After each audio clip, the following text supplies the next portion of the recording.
Hey everyone, welcome back. हाजिर हूँ आपके लिए लेकर एक बहुत ही अमेजिंग स्टोरी जिसका नाम है अपकमिंग समर। ये कहानी है जी नाम की लड़की की जो अपने क्लास 12 के फाइनल एग्जाम्स में फेल हो जाती है और वो अपने लाइफ में बहुत ही ज़्यादा परेशान थी। पर तभी उसकी मुलाकात शॉन नाम के बंदे से होती है जो कि बिल्कुल चिल्ड और फ्री माइंडेड इंसान था। कहानी की शुरुआत में हम जी को देखते हैं जो बहुत ज़्यादा परेशान थी और वो पानी में जमकर खुद की जान देने की कोशिश करती है। वहीं अगले सीन में वो हॉस्पिटल पे थी एंड वहाँ उसके पेरेंट्स आर्ग्यू कर रहे थे कि उसके सुसाइड में तुम्हारी गलती है, नहीं तुम्हारी गलती है। एंड वहीं फिर जी एग्जाम हॉल में एग्जाम दे रही थी। कुछ दिनों बाद एग्जाम्स खत्म हो चुके थे एंड जी अपने दोस्तों के साथ लंच करी थी।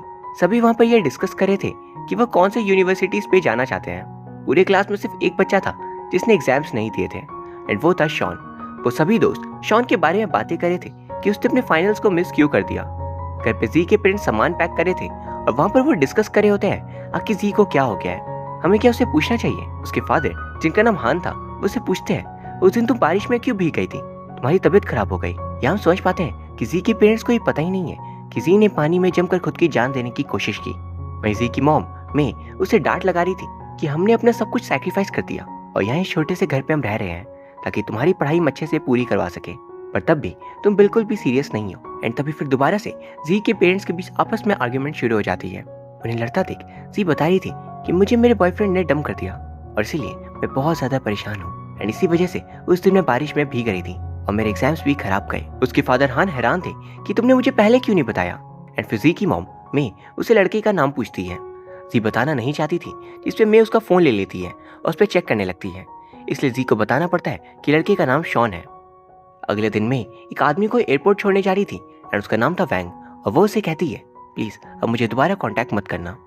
फिर मैं जी के साथ उसके स्कूल जाती है क्योंकि उन्हें टीचर ने बुलाया था। जैसा कि हम जानते हैं कि जी फेल हो गई थी, इसलिए टीचर मैं से कहती है कि हमने इस साल भी जी को टॉप वाले बैच के साथ रखा है, बस उसे थोड़ी और मेहनत करनी पड़ेगी फिर वो एक अच्छी यूनिवर्सिटी पे जा सकेगी। मैं वहाँ पर टीचर से कह रही थी मैं एक और बात आपको बताना चाहती हूँ जी और शॉन के बारे में, और वो उन्हें सारी चीजें बता देती है। टीचर क्लास में आने के बाद जी और शॉन को खड़े होने के लिए कहती है और फिर पूरे क्लास को उनके ट्रेजिक लाइफ स्टोरी के बारे में बता रही थी कि कैसे एक प्यार टॉपर को भी बर्बाद कर सकता है एंड कैसे जी जो पिछले साल की टॉपर थी वो इस साल फेल हो गई। और ये सारी बातें सुनकर शॉन हैरान हो रहा था क्योंकि उसने कभी जी को डेट किया ही नहीं, जैसे जी ने इस बारे में झूठ बोला था सभी से। फिर टीचर शॉन के बारे में भी बताती है कि शॉन एक अलग ही लेवल पे है, वो एग्जाम देने आया ही नहीं था।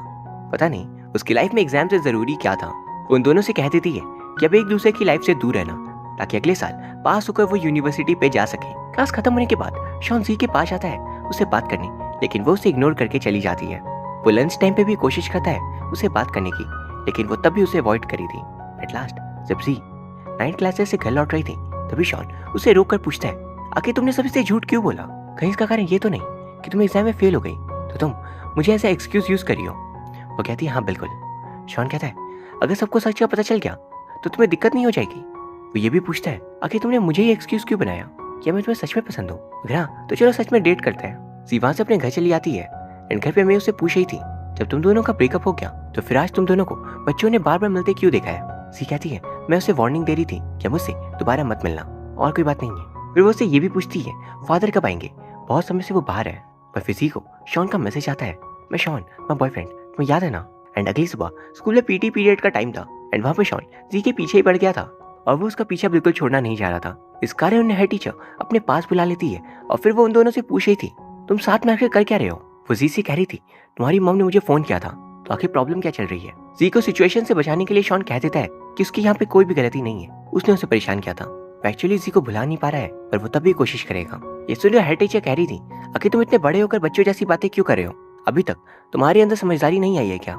ये सुनकर उसके आंखों में आंसू आ जाते हैं और वहाँ से माफी मांगकर चला जाता है। पर फिर अगली सीन में जी शॉन से बात करने की कोशिश करती है जहाँ वो कुछ भी नहीं बताता, इस पे वो कहती है चलो मैं तुम्हें अपनी एक सीक्रेट बताऊंगी एंड इसके बदले तुम्हें भी मुझे अपनी एक सीक्रेट बतानी होगी। जी बताती है मैं एग्जाम में इसलिए फेल हो गई क्योंकि मुझे पता चल गया था कि मेरे पेरेंट्स के रिलेशनशिप में कुछ टेंशन चल रहा है एंड मैं इस वजह से बहुत डिप्रेस्ड फील करी थी।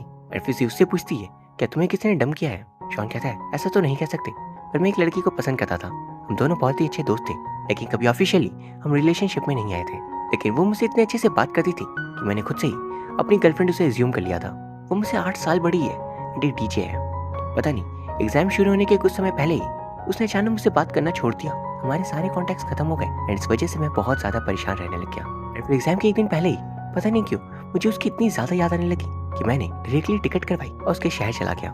मुझे देख वो बहुत ज़्यादा नाराज़ हो गई और मुझसे उसने कह दिया कि मुझ में मैच्योरिटी नहीं है इस वजह से, और इसी कारण मैंने एग्जाम मिस कर दिया था। सी कहती है फिर तुमने सचमुच प्रूव कर दिया कि तुम अभी बच्चे ही हो। लेकिन फिर वो उससे माफ़ी मांगती है उसे एक बच्चा कहने के लिए। घर पहुंचकर वो अपनी मॉम से पूछती है आखिर आपने टीचर से क्या कहा है, आखिर आपने टीचर से क्या कहा। वो मुझे और शॉन को डांट लगा रही थी। उसकी मॉम उस पर नाराज हो जाती है कि तुम मुझे सब कुछ सच क्यों नहीं बताती हो, आखिर तुम्हारे दिमाग में चल क्या रहा है। मैं यहाँ पे तुम्हारे साथ हूँ लेकिन लगता है मैं एक बहुत ही बुरी इंसान हूँ जिसकी बेटी को अपनी मॉम पर ही विश्वास नहीं है। उसकी मॉम कहती है अब तुम शॉन से दूर हो जाओ, यही तुम दोनों के लिए बेस्ट रहेगा। जी गुस्से में थी और वो उनसे कहती है मैं शॉन से कभी अलग नहीं होने वाली। अब यहाँ पे मेरे को कौन समझाए कि जी के फेल होने के कारण जी के पेरेंट्स खुद थे, मैं और हान, शॉन नहीं। वह फिर अगले दिन स्कूल पहुंचते ही वो शॉन के पास जाकर उसे अपने साथ ले जाने लगती है। इस पे लोग कह रहे थे अपने एक्स से दूर नहीं जा रहा तुम्हें, पर वो कहती है ये मेरा एक्स नहीं है बल्कि करंट बॉयफ्रेंड है। स्कूल पे मे की मॉम को टीचर ने मिलने बुलाया था। इस बात पे जी को थोड़ी टेंशन हो रही थी। लंच के वक्त जी की मॉम मे उन दोनों से मिलती है और वो शॉन के बारे में पहले उससे पूछती है क्या तुम सोशल मीडिया सेलिब्रिटी हो। एक्चुअली शॉन ने सोशल मीडिया में कई सारी वीडियोस डाल रखी थी जिनमें काफी सारे व्यूज आए हुए थे एंड फिर वो उसकी थोड़ी तारीफ भी करती हैं। ये सब देख जी को बिल्कुल अच्छा नहीं लग रहा था एंड तभी शॉन कहता है मेरी तारीफ हो रही है, मुझे तो बहुत अच्छा लग रहा है। पर फिर मैं शॉन से कह रही थी पिछली बार तुम दोनों ने ब्रेकअप कर लिया था तो देखो तुम दोनों को रिपीट करना पड़ रहा है, लेकिन इस बार जो हो जाए ब्रेकअप मत करना, साथ में रहो, अच्छे से पढ़ो और पास हो जाओ, मुझे दिक्कत नहीं है। ये सुनकर शॉन खुश हो गया था लेकिन जी हैरान थी। वह फिर अगले दिन शॉन जी के साथ वीडियो बनाकर सभी को बताना चाह रहा था कि ये है मेरी गर्लफ्रेंड, लेकिन जी मना कर देती है। वो उसे रिक्वेस्ट करता है कि मेरे फॉलोअर्स कम हो गए हैं। पता है जब सेलिब्रिटीज के फॉलोअर्स कम हो जाते हैं तो वो क्या करते हैं, तब वो अपनी डेटिंग रूमर्स फैलाते हैं ताकि फॉलोअर्स बढ़ सके। जी कहती है तो अपने उस दोस्त को दिखाने के लिए मेरे साथ वीडियो बना रहे हो ना, ताकि इससे तुम जेलस फील करवा सको। एंड तभी फिर जी मान जाती है। उन दोनों की वीडियो सारे बच्चों में सर्कुलेट हो जाती है एंड वो लोग भी ऐसी वीडियो बनाना चाह रहे थे। हेड टीचर इन सबसे बहुत ज्यादा नाखुश थी और इसीलिए जी की मॉम से दोबारा बात करती है। शाम को जी की मॉम जी से कह रही थी आखिर तुम दोनों कैसी हरकतें कर रहे हो, क्या तुम शांत नहीं रह सकते, तुम्हारी रिलेशनशिप सिर्फ तुम दोनों की होनी चाहिए, पूरी दुनिया में ढिंडोरा क्यों पीट रहे हो। तभी फिर जी की मॉम को एक कॉल आता है और वो बाहर चली जाती है। वहाँ पे मे का वही दोस्त आया हुआ था जिसका नाम था वैंग। कुछ देर पे वहाँ पे शॉन भी आ जाता है एंड वो जी के साथ पढ़ाई करने आया था। शॉन को लगता है वैंग जी के फादर है, इसलिए वो खुद को इंट्रोड्यूस करता है। वैंग मे से पूछता है इन दोनों का तो ब्रेकअप हो गया था, फिर क्या हुआ। तभी वहाँ पे जी आ गई थी और वो कहती है आप कौन हो और आपको मेरी पर्सनल लाइफ के बारे में इतना कुछ कैसे पता। तभी मैं उन दोनों को घर भेजकर वैंग को बाहर छोड़ने जाती है। वहाँ पर जी को शक हो रहा था कि वैंग आखिर है कौन। वही फिर दूर से वो दोनों वैंग और मे पे दूर से वो दोनों मे और वैंग को देख रहे थे, जिसपे शॉन कहता है क्या तुम्हें समझ आ रहा है तुम्हारी मॉम वैंग से प्यार करती है। जी कह रही थी मेरी मॉम को ध्यान से देखो, वो परेशान दिख रही है, शायद वो उसे भगाना चाहती है। लेकिन उसी वक्त वैंग मे के गले पे किस कर लेता है एंड ये देख अब शॉन कह रहा था मैं सही था, लेकिन जी ये मानने को तैयार ही नहीं थी कि उसकी मॉम को उसके फादर से नहीं बल्कि किसी और इंसान से प्यार है। वो फिर अगले दिन क्लास में सभी बच्चों के प्लेसेस को चेंज कर दिया गया था, लेकिन जी और शॉन को वो चेंज करने नहीं देते। इस बात पे शॉन कह रहा था मैम जी की रैंक क्या है। इस पर वो बताती है वो सेकंड आई है। शॉन कहता है देख लो डेट करने के बाद भी उसकी रैंक इतनी बेहतर आई है एंड जी की मॉम को भी हम दोनों के रिलेशनशिप से कोई भी दिक्कत नहीं है एंड टीचर उसे मना नहीं कर पाती और वो दोनों साथ में ही बैठने लगते हैं। शाम को वो उसे अपने घर पे लेकर जाता है पढ़ाई स्टार्ट करने के लिए। वहाँ उसके पास इलेक्ट्रिकल म्यूजिक डिवाइसेस थे एंड उन्हें देख वो पूछती है तुम इन सबको करते क्या हो। वो उसे इलेक्ट्रिकल म्यूजिक के बारे में समझाता है और फिर पूछता है क्या तुम गाने गा सकती हो। तो मैं गिटार बजाता हूँ और तुम मुझे गाने सुनाना। वो कहती है मैं यहाँ पढ़ने आई हूँ, तुम टाइम पास करना बंद करो। उसे वहाँ पर थोड़ी शर्म आ रही थी गाने में, लेकिन फिर शॉन उसे मना लेता है। सी गाने गा रही थी एंड कुछ समय शॉन के फादर वहाँ जाते हैं। शॉन सरप्राइज था क्योंकि उसके फादर बिजनेस ट्रिप पे गए हुए थे और आज उनके आने की कोई भी बात नहीं थी। उन्हें देखते ही वो दोनों पढ़ने चले जाते हैं एंड अगले दिन क्लास में शॉन कह रहा था मैंने तुम्हारे लिए सरप्राइज प्लान किया है तो प्लीज आज मेरे साथ चलना। स्कूल के बाद वो उसे क्लब ले जाता है एंड दोपहर के वक्त क्लब बंद था, लेकिन शॉन की एक पहचान थी इसलिए उसे एंट्री मिल जाती है। जी पहले कभी भी क्लब नहीं गई थी एंड शॉन ने पिछली शाम जी के गाए हुए गानों को रिकॉर्ड कर लिया था और उस पर परफेक्टली म्यूजिक ब्लेंड कर दिया था एंड जी गाने को आवाज बजाता है जिसे सुन जी को बहुत खुशी मिलती है। घर आकर वो देखती है कि उसके फादर वहाँ पर आए हुए हैं। उनसे मिलकर वो काफ़ी ज़्यादा खुश थी एंड वो अपनी मॉम से कह रही थी कि आज उसे शॉन के साथ पार्टी करने जाना है। केक कट करने के बाद वो शॉन के साथ चली जाती है। वो पूछती है क्या जगह रात को सचमुच इतनी ज़्यादा अच्छी हो जाती है एंड क्या तुम रात को मुझे दोबारा यहाँ ला सकते हो। जी को एंट्री नहीं मिलती क्योंकि वो अब भी 18 ईयर्स की नहीं हुई थी। शॉन कह रहा था कुछ घंटे की तो बात है, 12 बजेंगे एंड तुम 18 की हो जाओगी। लेकिन उसे एंट्री नहीं मिलती। वहाँ शॉन को ही पता चलता है कि उसकी एक्स गर्लफ्रेंड मिंग यहाँ पे नहीं आ रही है। मिंग जैसे एक डीजे थी और शॉन यहाँ पे मिंग को दिखाना चाह रहा था कि उसने मूव ऑन कर लिया है। लेकिन जैसे ही उसे पता चलता है कि मिंग यहाँ पे नहीं आ रही तो उसका मूड थोड़ा ऑफ हो जाता है। 12 बजते उन्हें एंट्री मिल जाती है एंड शॉन कह रहा था प्लीज मेरे साथ ही रहना, लेकिन वो गलती से अंदर उससे अलग हो जाती है। अंदर का माहौल उसके लिए काफी नया और काफी अलग सा था। पर तभी शॉन उसे किसी तरह ढूंढकर अपने पास लाता है। वो कहती है ये जगह कितनी लाउड है, तुम्हें यहाँ पर अच्छा कैसा लगता है? वो कहता है ये जगह लाउड है इसलिए तो बिना फिक्र और चिंता के मैं यहाँ रह सकता हूँ। फिर वो दोनों फ्रंट रो की तरफ जाते हैं एंड शॉन के केयर फ्री नेचर को देख जी काफी इम्प्रेस थी। वो गलती से उसे किस करने जाती है पर शॉन इस वक्त रेडी नहीं था। इस बात पर जी को थोड़ा बुरा लगता है और वो लौट जाती है। शॉन उससे माफी मांगता है कि अभी मेरा ब्रेकअप हुआ है, मुझे थोड़ा वक्त चाहिए। लेकिन जी कह रही थी ब्रेकअप हुआ है या फिर तुम्हें डंप किया गया है, तुम यहाँ पे मुझे इसलिए लेकर आए ताकि तुम मिंग को दिखा सको कि तुमने मूव ऑन कर लिया है। लेकिन ऐसा कुछ तो है ही नहीं, तुम सिर्फ मुझे यूज करना चाहते हो। अगर तुम मिंग से सचमुच अभी प्यार करते हो तो उसे जाकर बता दो, ऐसे किसी को यूज मत करो। और अगर वो ना करती है तो एक्सेप्ट करना सीखो। गुस्से में शॉन भी कह देता है तुम भी इस बात को एक्सेप्ट क्यों नहीं करना चाहती कि तुम्हारे पेरेंट्स एक साथ खुश नहीं है, वो अलग रहना चाहते हैं। पर उसी वक्त शॉन को रियलाइज होता है कि उसने कुछ ज्यादा ही बोल दिया। वो वहाँ पर माफी मांगता है लेकिन वो चली जाती है। वो घर लौट रही थी तो उसे रास्ते पे एक रेस्टोरेंट पे उसके पेरेंट्स दिखते हैं। वहाँ उसके फादर के साथ एक दूसरी लेडी थी और दोनों की बातें वो सुन लेती है कि सिर्फ जी के लिए उसके पेरेंट्स एक साथ रहने का नाटक कर रहे हैं, जबकि उसके फादर भी किसी और के साथ खुश है। एंड सेम चीज उसकी मॉम के साथ भी था। वहीं दूसरी तरफ में दिखाया जाता है शॉन बैठा हुआ सोच रहा था और फिर वो मिन को कॉल करता है लेकिन वो ब्लॉक था। तो वो क्लब के टेलीफोन से कॉल करता है एंड मिन उसके आवाज को सुनते ही कॉल कट कर देती है। तभी वहाँ पर जी आई थी एंड फिर वो दोनों एक ब्रिज के पास जाकर बातें करते हैं। शॉन वहाँ पर कह रहा था अगर तुम्हारे पेरेंट्स एक दूसरे के साथ खुश नहीं है और वो किसी और के साथ रह रहे हैं तो इसमें तुम क्या कर सकती हो? उन्हें जिनके साथ खुशी मिल रही है उस बात को एक्सेप्ट करो और जाने दो। जी कहती है वही बात है, तुम भी एक्सेप्ट कर लो कि मिंग तुमसे प्यार नहीं करती।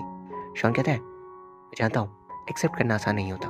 जिस पर जी कह रही थी मेरी बात अलग है, ये मेरे साथ होता तो शायद मैं एक्सेप्ट कर भी लेती, पर ये मेरे पेरेंट्स के साथ है एंड उन्हें भी खुश रहने का उतना ही हक है। लेकिन तुम मिंग के पास जाकर बात क्यों नहीं करते? वो तुम्हें एक एक्सप्लेनेशन और करती है। फिर जी अपने बर्थडे के लिए विश करती है कि हम लोग अपनी लाइफ को और ऑनेस्टी के साथ देख सकें और बहादुर हो सकें ताकि सच को वो एक्सेप्ट कर पाए। फिजी उससे माफी मांगती है क्लब में नाराज होने के लिए क्योंकि वो थोड़ी जेलस फील करी थी एंड फिर वो उसे लेकर मिंग के पास आती है। वो दोनों फ्लाइट लेकर निकल जाते हैं एंड सोशल मीडिया पे वो एक वीडियो भी डालते हैं और उन वीडियोस को देख स्कूल में सभी के बीच ये बातें फैल गई थी कि वो दोनों एक साथ भाग गए। कमाल ही हो गया। वो फिर अगले सीन में हेड टीचर जी के मॉम को कॉल कर अपने हस्बैंड के साथ आने के लिए कहती है। स्कूल में शॉन के फादर भी आए हुए थे एंड शॉन के फादर ये एश्योर करते हैं कि शॉन जी के साथ कुछ भी गलत नहीं करेगा और ना ही गलत होने देगा। फिर हेड टीचर वहाँ पर आती है, बताती है कि प्रिंसिपल दोनों बच्चों की हरकत से बहुत ही ज्यादा नाराज है। जी की मॉम कह रही थी आज तो वीकेंड है तो टेक्निकली उन्होंने स्कूल मिस नहीं किया है, लेकिन टीचर कह रही थी उनकी वीडियो अपलोड करने के कारण स्कूल का नाम खराब हो रहा है तो आपको उन दोनों को जल्द से जल्द वापस लाना होगा और आगे वीडियो अपलोड करने से रोकना भी होगा, वरना उन्हें स्कूल से निकाल भी दिया जा सकता है। जी का फोन बंद था तो शॉन के फादर कहते हैं मैं शॉन के क्रेडिट कार्ड रिकॉर्ड का पता करूंगा कि वो आखिर कहाँ पर है। एंड फिर अगली सीन में वो सभी दूसरे शहर के उसी होटल पे पहुंच जाते हैं जहाँ जी और शॉन रह रहे थे। सानिया नाम की जगह पे म्यूजिक फेस्टिवल था और वहाँ पे मिंग भी परफॉर्म करने वाली थी। अब वो दोनों वहीं पर गए हुए थे। मिंग की परफॉर्मेंस शुरू होने के वक्त शॉन कहता है बात ये नहीं है कि मैं उदास हूँ कि मिंग ने मुझे छोड़ दिया, बल्कि मैं एक्सेप्ट नहीं कर पा रहा कि मैं उसे अब तक लाइक करता हूँ और वो मुझे बिल्कुल पसंद नहीं करती, लेकिन अब मैं भी कोशिश करूंगा कि मैं उसे अपने दिमाग से निकाल सकूं। सी उसे बताती है मैं भी तुम्हें जूनियर हाई से पसंद करती आई हूँ पर कभी बता नहीं सकी, लेकिन लगता नहीं है कि हम दोनों को ही हमारा प्यार मिल पाएगा। तुम्हें मिंग पसंद है पर मिंग को तुम नहीं, और मुझे तुम पसंद हो पर तुम्हें मैं नहीं। फिर हमें पास का सीन दिखाया जाता है कि जब जी ने सुसाइड करने की कोशिश की थी तो वहां पर पूल से वो खुद ही बाहर आई थी, किसी ने भी उसे बचाया नहीं था और उस एग्जाम के टाइम पे उसने सभी क्वेश्चंस को सॉल्व कर दिया था, पर फिर भी वो आंसर्स को मिला देती है क्योंकि वो अपने पेरेंट्स के साथ और थोड़े टाइम रहना चाहती थी, क्योंकि अगर वो अच्छे मार्क्स लाकर यूनिवर्सिटी चली जाती है तो वो उनके साथ कभी भी दोबारा साथ नहीं रह पाएगी। यानी अपने पेरेंट्स के साथ रहने के लिए उसने एक बहुत बड़ा सैक्रिफाइस दिया था। अब फेस्टिवल में जी और शॉन के पेरेंट्स पहुंच जाते हैं। शॉन को उसके फादर, जी के फादर और मी का बॉयफ्रेंड तीनों बहुत मारते हैं। वह फिर अगले सीन में शॉन से एक अग्रीमेंट साइन करवाया जाता है और फिर वो जी से भी कह रहे थे इसे साइन करने के लिए। उस एग्रीमेंट में लिखा था कि शॉन ने जी को उकसाया था ये सब करने के लिए और इसकी जिम्मेदारी शॉन लेता है और जो पनिशमेंट देनी है वो शॉन को ही मिलेगी।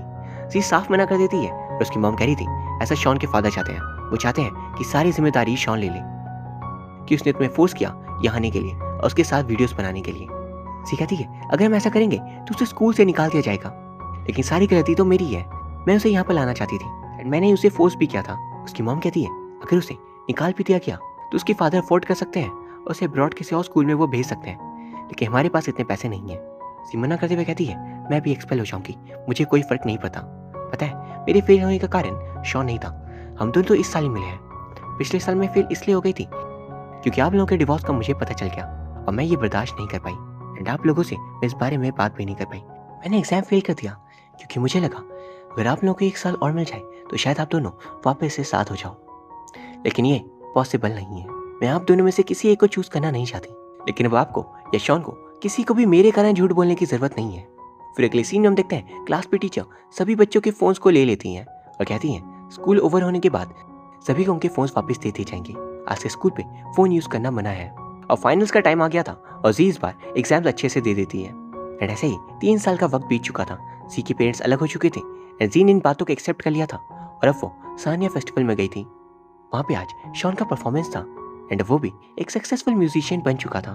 वहाँ पर जी याद करती है कि एक बार उसने शॉन से पूछा था तुम्हें क्या लगता है सही समय कब आएगा। वो कहता है जिस चीज़ को जिस इंसान को तुम पसंद करो वो मिल जाए या तुम्हें पसंद करने लगे तो वही सही समय है। बस फेट को एक्सेप्ट करो और लाइफ इतनी ईजी लगने लगेगी जैसे तुम चाहते हो। एंड यहाँ समझ पाते हैं कि शायद वो दोनों रिलेशनशिप में कभी नहीं आए, लेकिन वो बहुत अच्छे दोस्त जरूर बनकर रह गए और यहाँ ये फिल्म खत्म हो जाती है। सो गाइस उम्मीद करता हूँ आपको ये वीडियो पसंद आई होगी। अगर हाँ तो प्लीज़ इसे लाइक एंड कमेंट जरूर कर दीजिए, साथ ही प्लीज़ चैनल को सब्सक्राइब कर लीजिए एंड आप मुझे इंस्टाग्राम पे भी फॉलो कर सकते हो जिसका लिंक आपको डिस्क्रिप्शन बॉक्स में मिल जाएगा। Thank you very much for watching, see you soon.